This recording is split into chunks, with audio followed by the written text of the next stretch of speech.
tu vois le progrès? C'est quoi pour toi le progrès? L'évolution? Même si on travaille pour avoir des sous, dans l'idée de notre société moderne, ce côté justement moderne et progrès, c'est « Ouah, j'ai trouvé un nouveau truc, tu peux consommer ça ». Il n'y avait pas de téléphone, il n'y avait rien. Quand on recevait un télégramme, c'est qu'il y avait un malheur ou un bonheur. Il n'y avait rien. Le progrès, c'était les voitures, ça a été très bien. Pas attendre nos voitures. On veut trop faire, on veut trop diriger, on veut tout prendre, sans même... c'est comme moi je dirais, ce monde il est radin. Il est radin. Il veut pas faire la part des choses, il veut pas essayer d'arranger, d'être uni, avoir un monde uni, mais il veut diviser pour mieux régner. Nous, les gens qui n'ont pas trop d'argent, je pense qu'on va morfler de plus en plus. Enfin, je pense que ça va pas dans le bon sens. Je pense que les riches vont s'enrichir et les pauvres vont s'appauvrir. La vraie valeur de l'argent, en fait, c'est surtout une valeur temps et une valeur humaine de confiance. Et du coup, c'est ça qu'il faudrait recréer comme système monétaire. Il faut arrêter d'être dans des délires financiers mathématiques et revenir à un système humain équilibré où c'est le bon sens et les rapports humains de confiance qui dirigent l'économie. Et pas juste 3 calculs mathématiques de merde dans un algorithme, dans un ordinateur qui, quand ça bug comme en 2007, et ben tout s'écroule parce que l'argent qu'on n'existe pas, en fait, oui, du coup, il n'existe vraiment pas. Voilà, c'est pas mal, non? Tout ce qui améliore la vie des gens, la technologie, la nourriture correcte, la qualité, tout ce qui peut faire progresser la qualité de vie, la convivialité. Maintenant, tu peux rester chez toi et avoir des contacts, entre guillemets, avec des gens, sans les avoir vus, sans les voir, sans même les connaître en vrai, tu vois. Et ça, pour moi, pour ça, c'est un progrès matériel, mais c'est une régression sur le plan social, parce qu'au final, tu les vois plus, les gens, et que tu peux plus en parler avec eux. Pour moi, progrès, c'est tout de suite, c'est humain. Innovation sociale, c'est un truc qui me parle vachement. Plus que le progrès technologique. Le progrès serait peut-être que les machines récupèrent les boulots qui sont peut-être trop physiques et qui empêchent les gens de s'épanouir, qui prendraient trop de temps aux gens. Et les machines récupéraeraient ces sales boulots, on va dire. Je crois pas vraiment. Le progrès, ça présupposerait qu'il y ait un point de départ et un point d'arrivée. Donc que les choses, l'univers, le temps, tout soit linéaire en fait. Or, je pense qu'on a suffisamment de preuves que c'est pas le cas en fait, que tout est circulaire et que donc est cyclique. Je pense pas vraiment qu'on fasse vraiment de progrès au sens avancé, quoi, au sens on progresse en roue.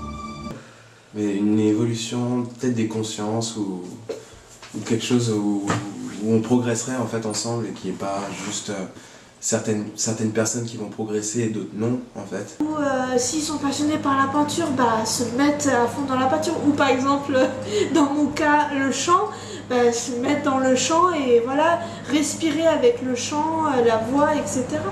Après, chaque personne, c'est ça qui est beau en fait, chaque personne est unique et voilà. Mais le tout c'est de trouver sa voie, de trouver ce qui nous rend heureux. Moi j'ai une phrase, je la dis tout le temps, c'est l'exigence personnelle maintient l'exigence collective. Les gens après ils suivent le move et ça crée des autres synergies et après la personne attire d'autres personnes encore avec eux. C'est plein de synergies qui se créent grâce à la volonté personnelle. Je crois que ça dépend du chemin de vie un peu des gens. Et pour moi par exemple le progrès, c'est beaucoup d'acceptation de soi et de se donner de l'amour. Mais c'est un trompe-l'œil. Et dans la vie en fait c'est ça le plus dur. C'est de se dire vas-y j'y vais. Et dès que tu y vas, c'est bon en fait après. Dès que tu as fait le plus dur c'est de faire le pas. Et dès que tu l'as terminé, c'est ça. Et pour moi, c'est ça le progrès. Technique, le progrès, il se voit d'abord dans plein de choses, dans l'industrie, dans les nouvelles technologies, tout ça, c'est des trucs qui n'existaient pas avant. Et au fur et à mesure, on voit qu'il y a l'intelligence artificielle, des robots, des choses, tout ça, c'est un progrès. Et à 50 ans, on n'imaginait même pas qu'on puisse mettre un casque et voir jouer à des jeux vidéo ou mater un porno en live, tu le vois devant toi. Mais après, le progrès, ça a aussi c'est le revers de la médaille, quoi. C'est aussi beaucoup d'inégalités. La guerre, tuer des gens, c'est pas une façon de régler des conflits. Faire disparaître des peuples, essayer d'effacer des civilisations, c'est pas de façon de régler des conflits. La dichotomie entre ce qui est en train de se passer, de ce qu'on fait avec le progrès, tu vois, matériellement, genre on va se dire, ok, pour que tout le monde ait de la lumière, on va pas se mettre en méditation ou chanter Kumbaya, tu vois. On va construire des usines nucléaires, c'est spécial. C'est ça le progrès. Est-ce que tu vas mourir? Il s'agit de vous et non de moi. L'être humain, il avance, et après il repart en arrière, après il avance. Alors... On a, à chaque moment de progrès dans l'histoire de l'humanité, c'est comme si on avait laissé de côté toute la philosophie, tu vois. Des avancées incroyables chaque jour, mais la plupart du temps, on se rend compte au final que c'est pas un bon mode de fonctionnement, parce qu'on n'a pas assez de temps pour se rendre compte des effets, pas des effets secondaires, mais des dommages collatéraux. Et que du coup, souvent, certaines méthodes ancestrales, quelles qu'elles soient, marchaient plutôt bien. On peut juste penser, on peut juste dire ce qu'on voit et peut-être imaginer un monde meilleur, mais sinon, à part ça, sinon la vie telle qu'elle est, on la voit tous les jours.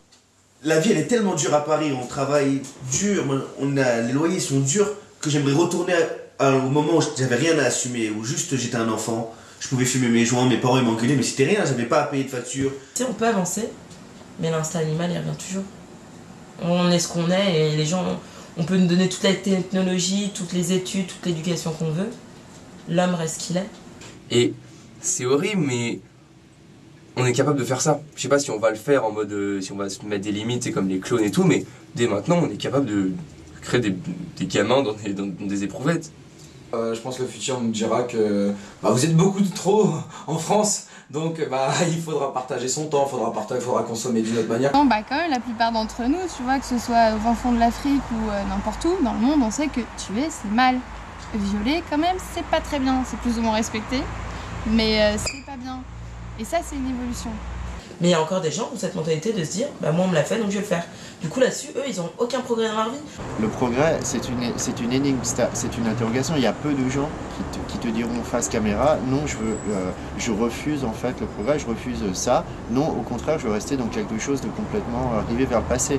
D'ailleurs, c'est un argument, si je puis dire, marketing, business, qu'utilisent certaines sensibilités, certains groupes pour souder autour d'eux des fidèles, parce qu'il y a toujours effectivement des gens qui te diront c'était mieux avant. Donc c'était mieux avant dans les années 60, c'était mieux avant dans les anciennes décennies, c'était mieux avant dans les anciens siècles. On peut améliorer, je pense, de manière plus simple comme ils faisaient avant. Améliorer, tu vois, on améliore un truc pour labourer, un outil, on améliore quelque chose. Ça, c'est un vrai progrès. Que d'améliorer une cuillère pour qu'elle soit plus ergonomique, c'est futile, c'est un progrès, mais futile. Un jour, ça va dépasser l'être humain. Si ça arrive. Mais après, la technologie, non, c'est bien. Hein. Et en vrai, on s'en rend pas compte, mais par exemple, dans les pays d'Afrique, où là, vraiment, c'est vraiment la misère, eux, ils utilisent déjà plus d'argent. C'est-à-dire qu'en Afrique, notamment toutes les anciennes colonies françaises, le franc CFA, en fait, c'est tellement cher que ça n'est même pas utilisé par les habitants. Ils savent pas ce que c'est, hein. Ils ne touchent pas d'argent matériel liquide. Et donc, du coup, il y a déjà, en fait, une immense partie de la population qui vit sans argent et qui se débrouille par des systèmes de troc, de solidarité, de collectivisation des ressources, des biens, etc. Il y a des associations qui se battent pour l'art, pour la permaculture, pour différentes choses, qui se battent pour des thèmes qu'ils considèrent comme progressistes, comme un progrès. Et dans ces associations, il y a des gens de droite, de gauche. Dans les partis politiques, eux-mêmes sont obligés de se renouveler maintenant. Même Trump a été élu aux États-Unis finalement sur un programme qui était transparti, où lui justement parlait d'un certain progrès qui était une modernisation de l'économie, mais par exemple avec des thématiques sur les mœurs très puritaines et très conservatrices. Oui, c'est un impact. Donc tu vois, comme le fait qu'il y ait eu Trump, ça a eu un impact aussi en France, tu vois. En tout cas, c'est mon opinion. Essayez de vous comprendre, essayez d'être sincère, essayez d'être vrai. Et ça, c'est important. Pour moi, par exemple, quand un squat ouvre, c'est un progrès parce que c'est des gens qui sont maintenant protégés par une communauté et un toit. Donc ça, c'est un progrès. Quand quelque chose te pose problème, au lieu de le fuir, tu dois apprendre aussi en fait à tourner, tu vois, autrement. Un peu comme une vague, tu vois. Genre, elle t'arrive dessus et au lieu de la contrer parce que ça va pas, tu tournes avec elle, tu vois. Le problème du progrès, c'est comment faire que le progrès puisse, de mon point de vue, puisse être partagé par le plus grand nombre, pas par une caste, pas par une secte. Mais est-ce qu'on peut parler d'évolution quand on voit qu'il y a encore des problèmes? Non. Est-ce qu'on arrivera à satisfaire? Pour moi, une évolution, c'est quand il y a un but et qu'on accomplit quelque chose. C'est-à-dire que, par exemple, quand tu es à l'école, tu évolues en passant d'une classe à une autre et donc tu atteins un but. Le problème de la société, c'est qu'on n'a pas réellement des buts. 2000 balles. C'est bien, hein, 2000 balles, tu me diras. Mais je fais 55 heures poteau, comme toi. Lève-toi à 5 heures tous les jours. Hein? Donc c'est pour ça que le progrès n'a pas de visage. Le progrès a autant de visages qu'il a de gens qui y pensent. Donc ça fait beaucoup. Je sais pas s'il y a une fin Moi, nos esprits sont limités, on aurait tendance à croire qu'il y a une fin, mais peut-être que non. Peut-être que c'est ça l'erreur. On croit qu'on a un esprit infini et qu'on est bloqué dans un espace avec des lois, tu peux pas traverser les murs. Et en fait, c'est l'inverse. En fait, c'est nos esprits qui sont limités et la matière infinie.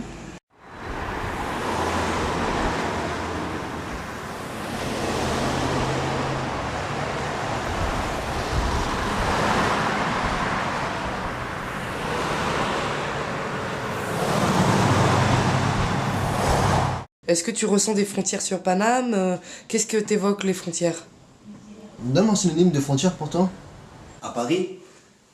Ok, on va parler de Paris. Paris, ça fait 7 ans que je suis là. Des frontières, on le sent, quand on passe d'un arrondissement à l'autre, on sent que c'est pas le même délire, c'est pas la même population. Toi, en tant que petit occidentaux, t'es tranquille dans ton canapé avec ton petit verre de vin siroté et tu vois des gens se faire cramer la gueule avec une vie qui est rien, tu te dis d'un côté comment aider, tu vois, tu te dis t'aimerais bien avoir vraiment possession du monde et pouvoir renverser, donner à chacun, tu vois, quand c'était égal, pour que tout le monde puisse bien vivre. Le souci, c'est la lutte des classes, quoi. C'est le petit prolo qui a grandi et qui voit le mec qui habite dans le 16 ou à Saint-Germain-en-Laye ou quoi, bah, ils n'ont pas forcément eu les mêmes chances, ils n'ont pas forcément eu côtoyé les mêmes écoles, les mêmes copains, les mêmes problèmes. Voilà, donc ouais, il y a des frontières, c'est clair. Un mec un peu du 9-3, on va dire, tu vois, un peu habillé en mode street, tout ça, machin. Il va dans une soirée de cucu en plein 16. Mais je peux te dire qu'il y aura des frontières de partout, hein. Il va vouloir dire bonjour, les gens vont dire « Ah tiens, mon téléphone », la soirée, ils vont... Personne va lui parler, moi je te le dis. Hein. Ou si les gens vont lui parler, c'est juste pour lui demander un truc à fumer. Ou... Moi je suis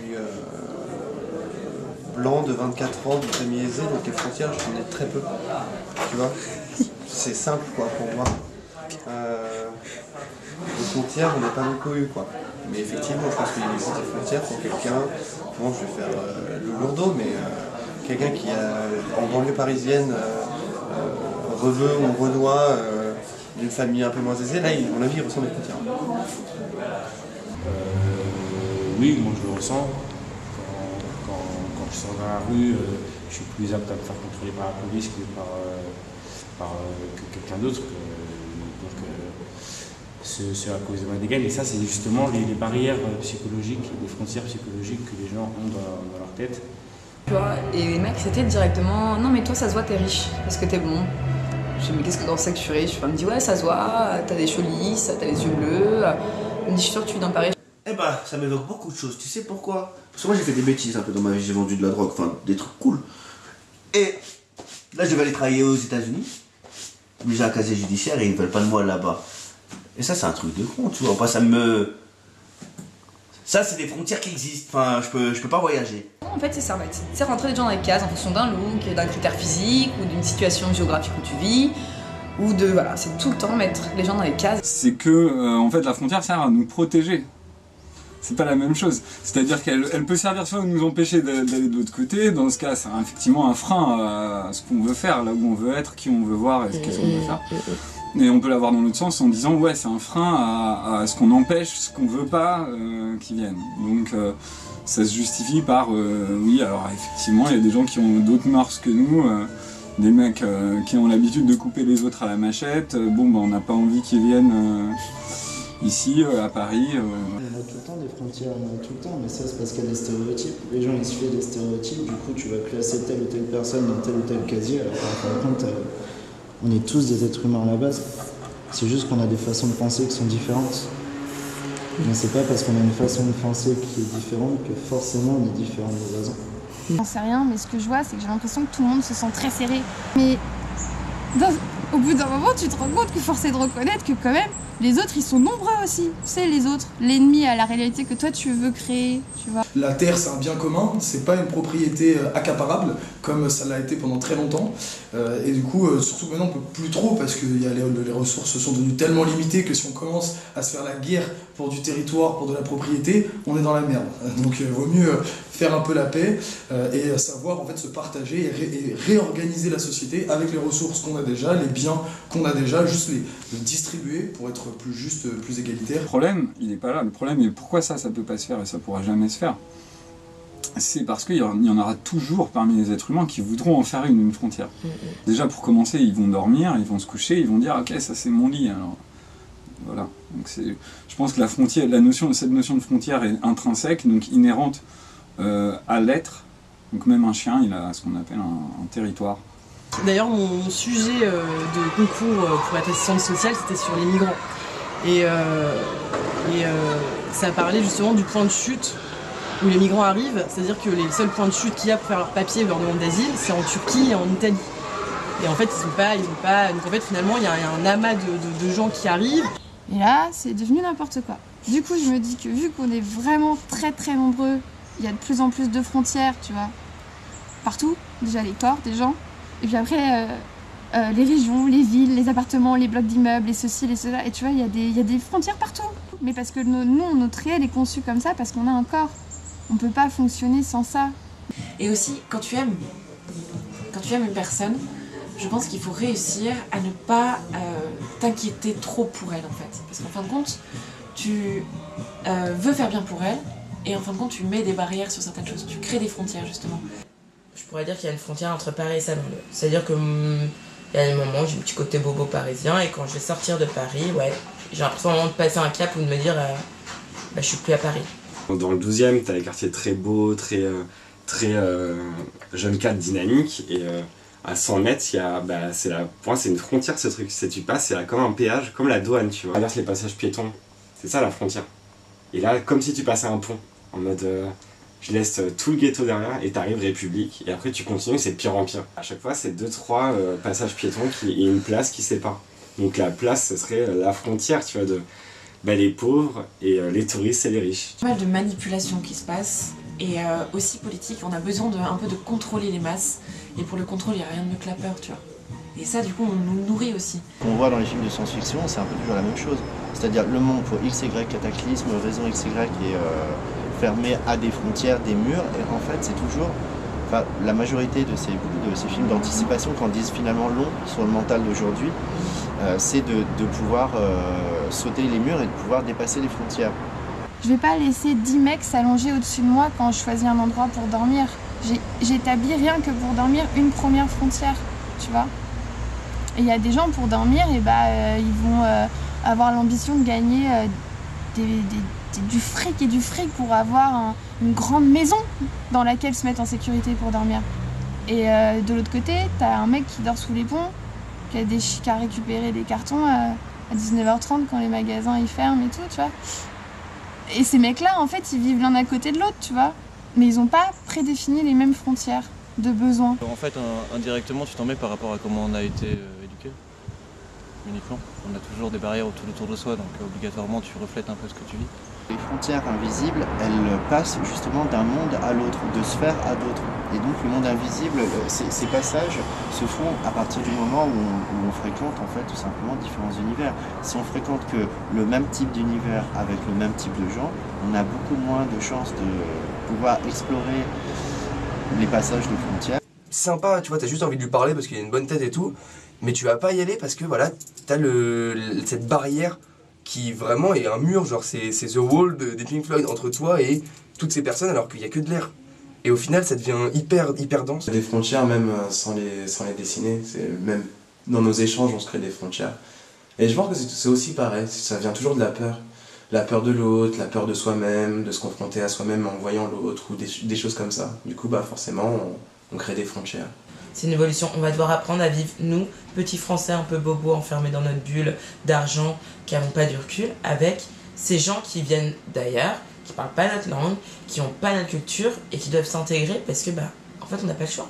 Donc il y a des frontières, ouais, mais en attendant, ils les ont passées, ils sont là. C'est bien la preuve que la frontière est là sur un papier si tu veux la franchir, tu la franchis. Parfois, on se comprend pas avec les mots, on se comprend mieux avec le corps. Et on n'exploite pas ça assez. Je trouve que c'est dommage. Après, dans le monde de l'art, je pense qu'il y a quelque chose qui est en train de se passer. Par contre, dans tout ce qui est sociétal, tout ce qui est politique, tout ce qui est économique, il n'y a pas ça. Il n'y a pas la compréhension de l'autre. Non, je vais t'imposer, quoi qu'il arrive, je vais te l'imposer. C'est comme ça. C'est dommage. Quand tu vas avoir un ministre qui va parler à quel point ce serait bien tel ou tel ou je sais pas quoi, mais lui, il sera jamais concerné par ça. il a aucun moyen de dire, il peut faire des hypothèses, on peut tous faire des hypothèses. Les frontières, ouais, pour moi, les frontières, c'est la guerre, tu vois, c'est ça, c'est garder son territoire, c'est protéger son territoire, c'est imposer ses valeurs et son pouvoir, quoi, ses règles. Et le problème, c'est qu'on dit qu'on est un pays libre, etc., égaux, et avec fraternité, égalité et machin, mais au final, on n'est pas aussi libre et aussi, justement, joyeux qu'on le prétend, quoi. Ouais, ça va pas dans le monde, et moi. Et moi, alors, parce que moi, je te cache pas, moi, avant, quand je suis arrivé de la Guadeloupe, il y avait pas de... Nous, à l'école, il y avait que des uniformes. Quand je suis arrivé en France, c'est là que j'ai compris Nike, faut avoir du Nike, faut avoir Timberland. Mais toutes les marques comme ça, j'ai compris ça plus en grandissant, même la mode, le swag, ou si t'es pas bien habillé, les filles elles te regardent pas, ou pareil pour les filles, hein, si t'es mal habillé, les filles encore c'est plus complexe, c'est encore plus chaud pour les filles. Mais en gros, si elles ont pas les bons vêtements, on te regarde pas, si t'as pas les Converse à la mode, on te regarde pas. C'est en France que j'ai appris ça. C'est la mode, tu vois, là, c'est regarder genre en mode le mépris, tu vois, c'est quoi, c'est le jugement. Pas me dire ouais Paris c'est de la merde, Paris il y en a qui traversent la Méditerranée, qui traversent des déserts pour arriver jusqu'à Paris pour vivre dans la rue. Et ça c'est pour revenir à la question numéro 1, ça c'est les mœurs. En mode il faut être riche, il faut être belle, il faut être beau. Ah ouais. C'est une grosse frontière ça l'argent. T'en as ou t'en as pas, dès que t'as passé la frontière et que t'en as, c'est bon, t'es bien dans la vie. Hein.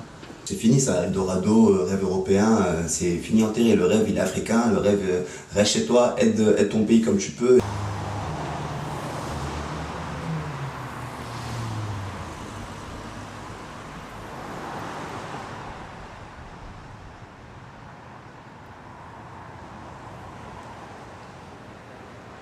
Si je te demande de penser à une émotion qui te revient quotidiennement dans ta vie, il y en a plusieurs, évidemment. Mais il y en a souvent une qui prime, une émotion qui revient quotidiennement dans ta vie. Laquelle ce serait? Quand je suis à Paris, ça va être l'angoisse. Il y a toujours un moment où tu vas te dire bah, qu'est-ce que je fais demain?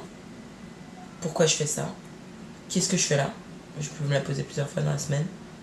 Et qu'est-ce que je vais faire l'année prochaine? Et est-ce que je vais avoir assez d'argent pour finir le mois? Est-ce que je vais... J'avoue, la question d'argent, est-ce que je vais pouvoir m'acheter ça? Est-ce que je vais avoir le temps de finir mon travail dans les temps? Est-ce que je suis satisfaite de moi? Je suis obstiné. Comment je pourrais dire? On va le trouver le mot. Engagé? Mitigé. Mitigé parce que je sais qu'en ce moment, moi personnellement, en tout cas, j'ai des hauts et j'ai des bas. Et que voilà, je sais qu'il y a un jour, je peux aller très bien, comme il y a un jour, je peux faire... Il y a toujours des obligations qui viennent les unes après les autres. Et on peut jamais se recentrer sur soi. Ça paraît hyper cliché et couillon dit comme ça, mais en fait, on n'a pas le temps d'être heureux. Tu vois, on peut être épanoui dans son travail, épanoui dans un truc. On valorise l'épanouissement personnel, machin truc.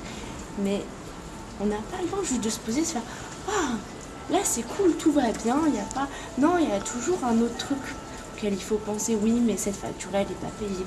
Oui, mais dans 2 semaines, il y a tel truc important. Non, on ne peut pas faire abstraction du temps, des échéances. Les choses négatives, t'as n'importe qui, on pourrait te dire en mode, bah moi je ressens une tristesse, on ressent tous de la tristesse, de l'anxiété, du stress. Autant choisir les choses positives elles te tireront vers le haut, elles te tireront toujours vers le haut. Si tu restes bloqué sur les choses négatives, bah tu vas stagner. Même les gens qui vivent dehors, ils ont besoin d'un peu d'être heureux, d'être joyeux. Hein. Sinon, bon après c'est difficile, plus que nous, hein, mais ouais, pour moi on a besoin, c'est vital. Pareil que manger, dormir, faire caca. Mais s'il y a un adjectif qui caractériserait mon quotidien et ma vie et que j'aimerais qu'il rythme ma vie, ce serait le bonheur. Parce que pour moi le bonheur c'est quelque chose de stable et de serein, alors que la joie c'est éphémère. T'es joyeux et puis la joie s'estompe petit à petit dans ta journée. Le bonheur c'est quelques secondes et quand tu t'en rends compte, ben, il n'est plus là, parce que tu t'en as rendu compte. La tristesse. La tristesse. Je cherche pas la tristesse. Ce serait mentir de dire la joie parce que j'ai la joie, certes, mais la tristesse, elle revient toujours. Pourquoi? Parce que j'ai été déçue. Pourquoi? Parce que je pense que ma vie, elle évolue pas. Pourquoi? Parce que je cherche du travail et je trouve pas. Pourquoi? Parce que je veux faire des choses, mais je n'arrive pas à aller jusqu'au bout. Je fais des choix et en fait, au final, c'était pas ça. C'est la tristesse. La persévérance avec beaucoup de lassitude. Je dirais, une seule émotion, c'est difficile. Mais bon, juste la fatigue, que c'est très usant de se battre contre l'ordre établi et les institutions, qu'on est tout le temps dans le rush, qu'il faut tout le temps courir partout, mais la persévérance parce que ça porte ses fruits, donc même si on est fatigué, il faut continuer à avancer, quoi. Je suis obstiné à ce que justement les banlieusards ne soient plus perçus comme des gens qui ont la haine. Tu vois ce que je veux dire, on a le sourire, on se mélange. Moi, je suis trop émotif. J'ai des émotions toutes les 30 secondes. Dès que je parle avec toi, j'ai des émotions. Même depuis tout à l'heure, tu m'as posé un truc, j'ai déjà eu des frissons d'une réponse ou d'un truc que tu m'as dit. Ouais, j'en ai plusieurs qui reviennent quotidiennement. Bah déjà, l'amour. L'affection. L'amour, l'affection.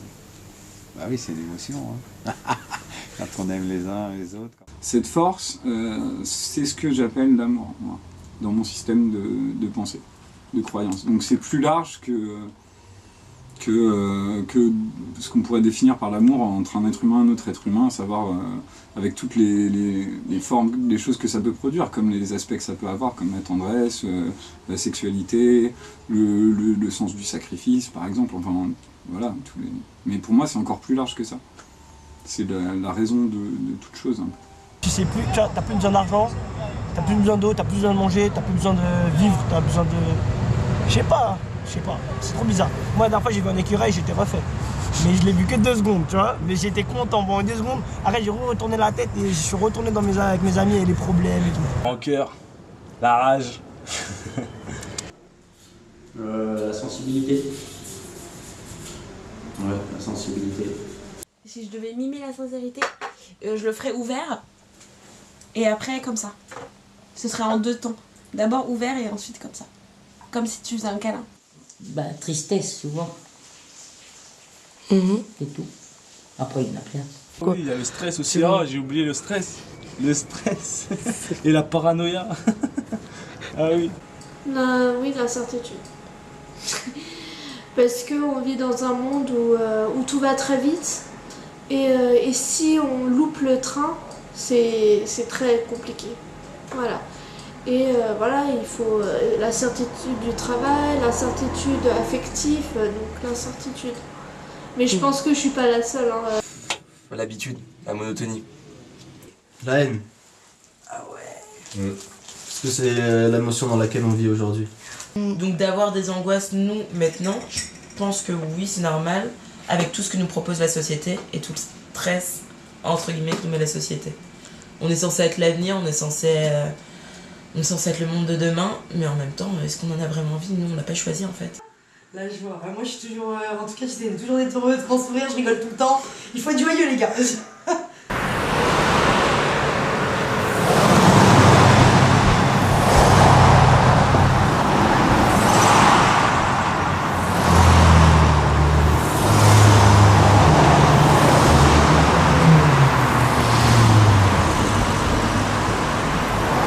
Quand je te dis déchets, quand je te dis détritus, pas recyclage, déchets, détritus, ça veut dire poubelle, en gros. Déchets de la société. Alors, qu'est-ce qu'un déchet déjà? Un déchet, bah c'est... je crois la définition, c'est un truc qu'on veut plus, ou qu'on jette, ou qu'on délaisse, ou qu'on n'aime plus. Je suis assez hypocrite envers moi-même dans le sens où ça me fait chier de faire le tri, quoi. Avoir 3 poubelles, ça m'emmerde. Je mets tout dans la même poubelle. Mes parents ils font le tri, hein, mais sinon moi c'est un truc qui me fait chier. Je suis pas forcément, s'il n'y a pas une poubelle à moins de 100 mètres de moi, je vais pas marcher de ouf pour jeter un truc. Après je jette pas, je pose. Moi j'ai pas honte, je prends la journée, dans les beaux quartiers, j'ai pas de... En vrai c'est beau, c'est propre, il n'y a pas de chien, enfin, s'il a plu et tout, non, je vais pas. Après, ouvrir une poubelle, je le ferai pas. J'ai trouvé une super belle malle, on était plusieurs à l'avoir vue, et on a vu 2 gars qui se sont rués dessus, et du coup on s'est dit bon allez on va leur laisser... Et parce qu'on avait pas trop la... Elle était vraiment grosse quoi. Et je me suis dit, ouais mais qu'est-ce que je vais en faire? Je vais pas la mettre chez moi, ça va être trop gros, je vais pas pouvoir en faire. Mais la malle était vachement belle quoi. C'était vraiment la malle, tu sais genre la malle du voyageur qui prenait son bateau. Regardez du tout en fait. Clairement, je sais que là, juste en bas de chez moi, il y a des trucs, il y a des meubles, tout ça, mais j'ai jamais eu l'envie de... En vrai, ça fait longtemps, j'ai même pas acheté un truc, moi, personnellement, pour moi-même. En fait, les poubelles, c'est ma vie. C'est juste, s'il n'y a pas de poubelle, bah moi, je sais pas comment je ferais pour vivre là. Je dois trouver des œuvres de mon daron qui voulait jeter et qu'on a récupéré au dernier moment avant qu'il y ait des gens qui... Il y a des gens qui commencent à vouloir, je sais pas, les récupérer, tout ça. Et on arrivait au dernier moment à les récupérer juste parce qu'ils les aimaient pas. Par exemple, il y a des planches, j'ai récupéré une planche qui m'a servi pendant un temps, c'était une étagère. Après, je l'ai retiré de son usage d'étagère, j'ai redécoupé un morceau dedans, c'est devenu le pied d'un autre meuble. Finalement, j'avais choisi de jeter ce meuble, mais j'ai quand même récupéré les pieds et j'ai retaillé dans ce morceau de bois encore autre chose. Donc le même objet peut avoir 5 ans de vie différentes. Et puis quand j'en ai fini avec un objet, en général, par exemple le bois, ça devient de l'engrais pour les plantes. Moi, les poubelles, ça me sert à rien. En vrai, les seules fois où j'ai retrouvé des trucs dans ma poubelle, c'est quand j'ai pas fait exprès de le faire tomber dedans. Absolument contre, je suis contre les sacs plastiques, il n'y a que de la récupération ici. Mais j'ai interdit d'en acheter et d'en utiliser. Et malheureusement, c'est de la récupération encore parce que tous les gens sont habitués aux sacs plastiques, mais je suis contre tout ce qui est indestructible. Et mes fruits et légumes que je trouve dans la poubelle de chez Elan, je dis le magasin, Elan Bio, qui jettent tous leurs invendus les jeudis matins, et du coup je vais les récupérer avant que ce soit mis vraiment dans la poubelle, donc je récupère demain maman. Et sinon des fringues que je trouve quotidiennement en promenant dans la rue, ils sont jetés à même le sol à côté des poubelles.